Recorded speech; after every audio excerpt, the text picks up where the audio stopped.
जिज्ञासा है शिव शिष्य बनना और होना, दोनों में क्या अंतर है।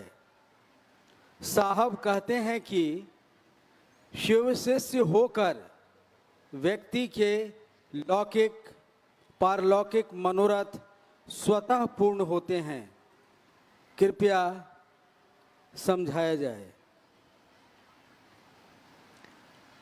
शिव शिष्य बनना, शिव शिष्य होना, दोनों में क्या अंतर है। बनना यानी कोशिश कर रहे हैं आप बनने की, होना यानी कि हो गए हैं, यही है। बनने की कोशिश कर रहे हैं और हो चुके अब।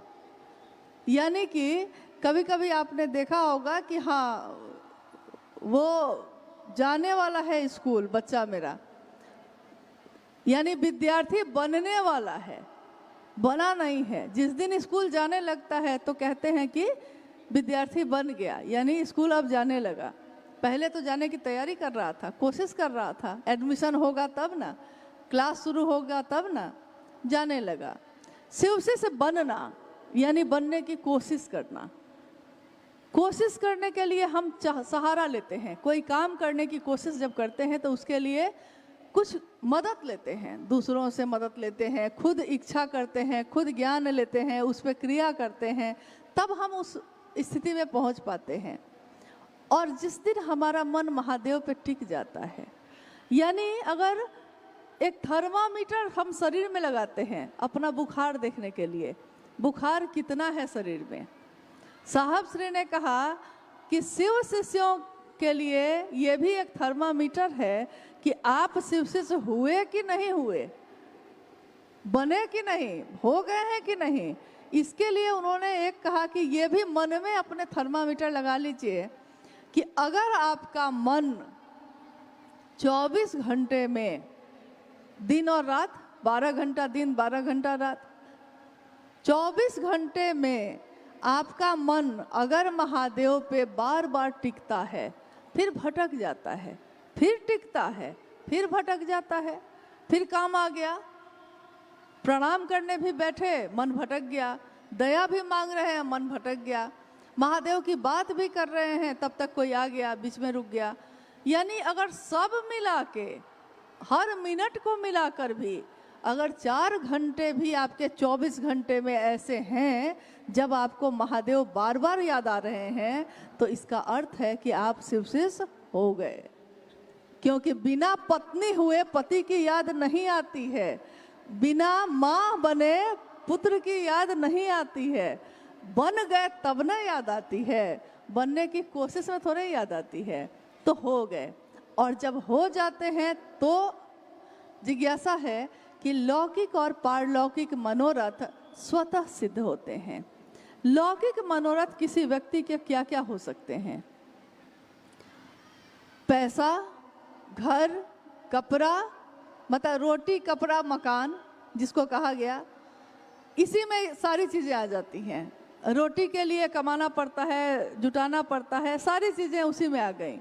कपड़ा यानी कि अब सबकी व्यवस्था देखनी है, मकान यानी छत एक होनी चाहिए, इसी परिधि में पूरा जीवन घूम रहा है। महादेव की बात करने वाले का जीवन कैसा होगा। साहब श्री ने कहा कि आज तक, प्राचीन समय से लेकर आज तक ये चलता आया है कि महादेव की बात करने वाला फकीर होता है, सड़क पे घूमता है, कोई सुविधा उसको नहीं होती। लेकिन उन्होंने कहा कि मेरे गुरु महादेव ने मुझसे कहा है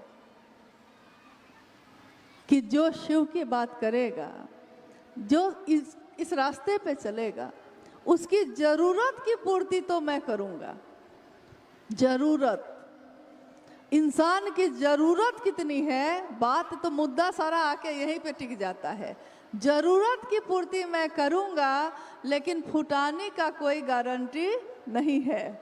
यानी एक कपड़ा है तो आप कहिएगा कि हम 5 कपड़ा लेंगे, तो ये मुश्किल हो सकता है।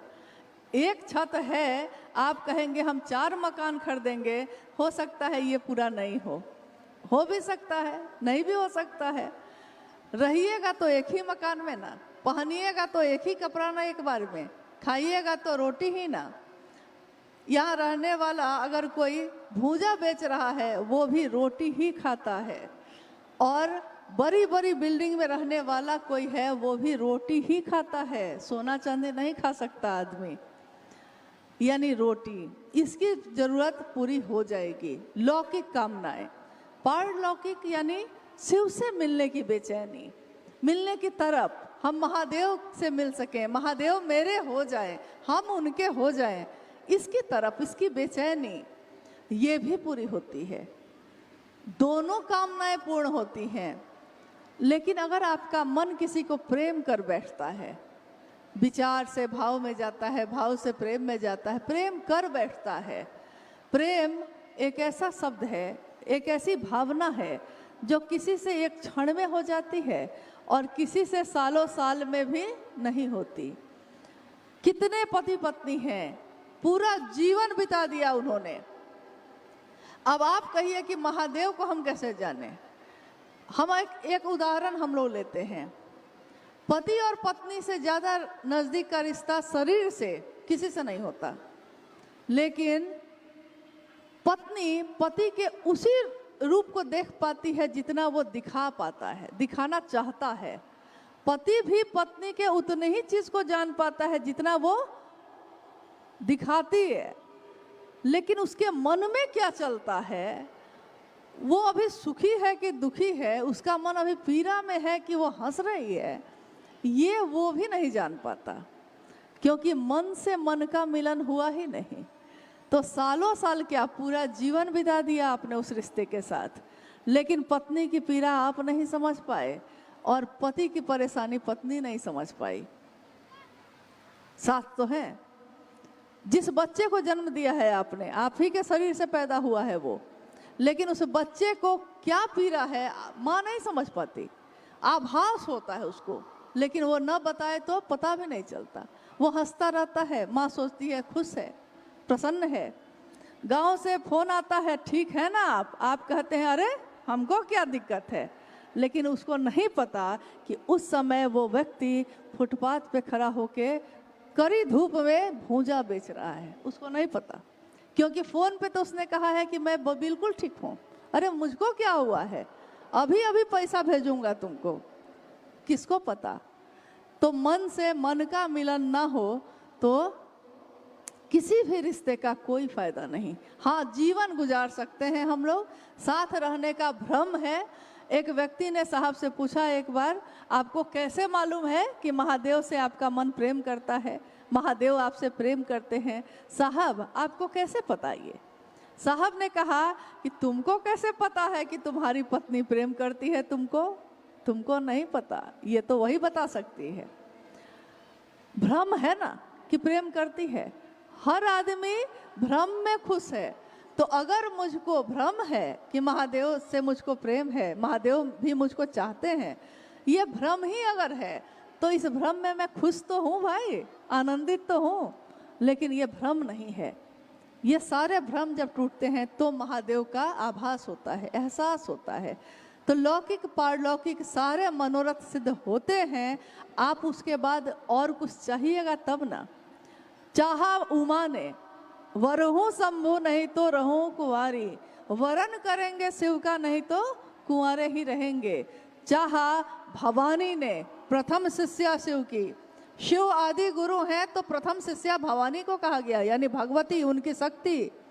और उन्होंने कहा महादेव ये तंत्र क्या है, ये अध्यात्म क्या है। महादेव ने अपनी प्रथम शिष्या माँ भवानी से कहा ये और कुछ भी नहीं है भगवती, ये मात्र प्रेम है और समर्पण है। प्रेम और समर्पण, रिश्ते में प्रेम और समर्पण, समर्पण ना हो तो प्रेम ना होगा, प्रेम होगा तो समर्पण होगा ही होगा। एक को ही चाहा है, दूसरे को ये दिल नहीं चाह सकता, होता ही नहीं। किसी ने कहा कि लैला और मजनू की कहानियां मशहूर हैं प्रेम की।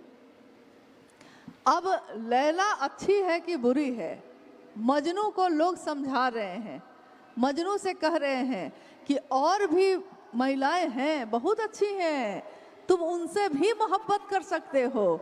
मजनू को ये समझ में नहीं आता, किसी प्रेमी को ये समझ में नहीं आएगा, उसको आप लाख समझाइए, अरे और भी लोग हैं जमाने में, और भी गम है मोहब्बत के सिवा, लेकिन जिसने कर लिया उसको समझ में नहीं आता। होंगे मेरे लिए क्या। साहब के मन में जिस दिन ये स्वस्फूर्त जागरण हुआ, शिव मेरे हैं, लेकिन वो दुनिया के एक एक व्यक्ति के हो सकते हैं, और अगर वो शिव मिल गया तो किसी चीज़ की चाहत बाकी ही नहीं रहती, चाहे वो लौकिक हो चाहे पारलौकिक हो। फकीरी में भी अमीरी का मिजाज लाए हैं, फकीर हैं लेकिन इसमें मिजाज कैसा है, अमीरी का। मिजाज ना अमीर होता है, नहीं तो लोगों के पास बहुत चीज़ें हैं। जाइए, जैसे अभी आपने किया होगा ये कार्यक्रम, सबने मिलके किया होगा, घर घर गए होंगे, कुछ लोगों ने मदद की होगी, कुछ लोगों ने दरवाजे बंद किए होंगे, था तो सबके पास, लेकिन दिल किसी किसी का ही खिलता है, सबका नहीं। तो लौकिक और पारलौकिक मनोरथ सिद्ध तो होते हैं, लेकिन जब शिष्य अपने गुरु को चाहता है, फिर उसके बाद उसके मन में कोई चाहत बचेगी तब न मांगेगा कुछ और, वो बचती ही नहीं।